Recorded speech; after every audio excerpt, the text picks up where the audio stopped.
California has its share of haunted houses, ghost stories, and urban legends.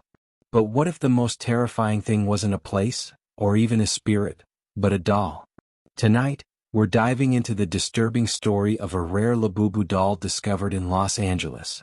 At first glance, it looked like an innocent collector's item, quirky, harmless, just another designer toy. But within days, its new owner would realize this was no ordinary figure. This Labubu was different. Its smile was too sharp, its eyes too hollow, and once it chose you, there was no escaping it. This is the story of the Labubu doll that haunts California. Los Angeles, California, 2019. Stephanie R., a 27-year-old art student and toy collector, thought she'd found the discovery of a lifetime. She had been walking through Chinatown, weaving past the neon signs and open-air stalls, when she spotted a small shop tucked in the corner of an alley. The windows were covered in dust, the display cluttered with oddities, cracked porcelain dolls, faded posters, and plastic toys that looked decades old. A bell jingled faintly as she stepped inside.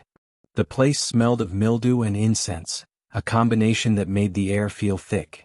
Behind the counter sat an elderly man, his eyes half hidden behind tiny glasses. He didn't look up as Stephanie wandered through the aisles. And that's when she saw it. A Labubu doll unlike any she'd ever seen before. For those unfamiliar, Labubu dolls are quirky, collectible toys from Asia, usually colorful and cheerful with mischievous smiles. But this one was different. Its fur was painted a rotting shade of gray, its grin wider than normal, the teeth sharp and faintly tinted red. Its eyes weren't playful, they were dark, glassy, and somehow hollow.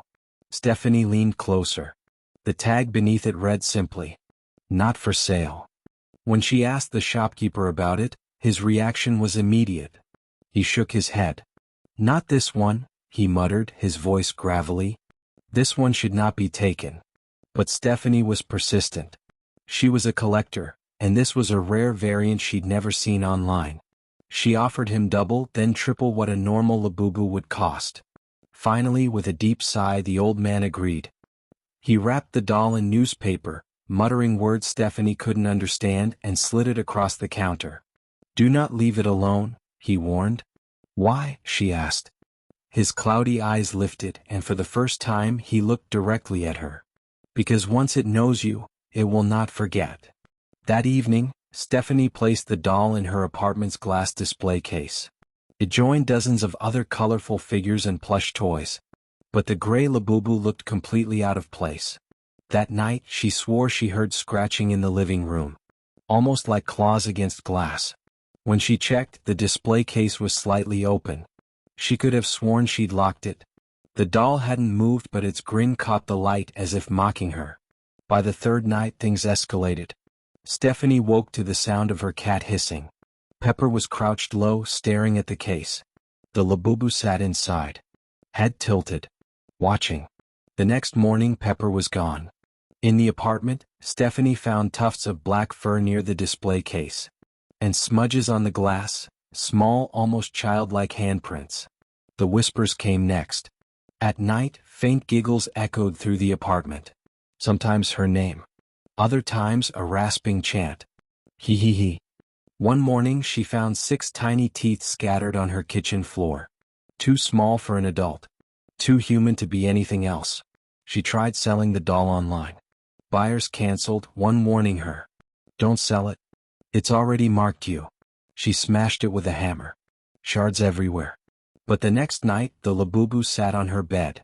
Oh, smiling wider than ever. It hadn't been a warning from the old man.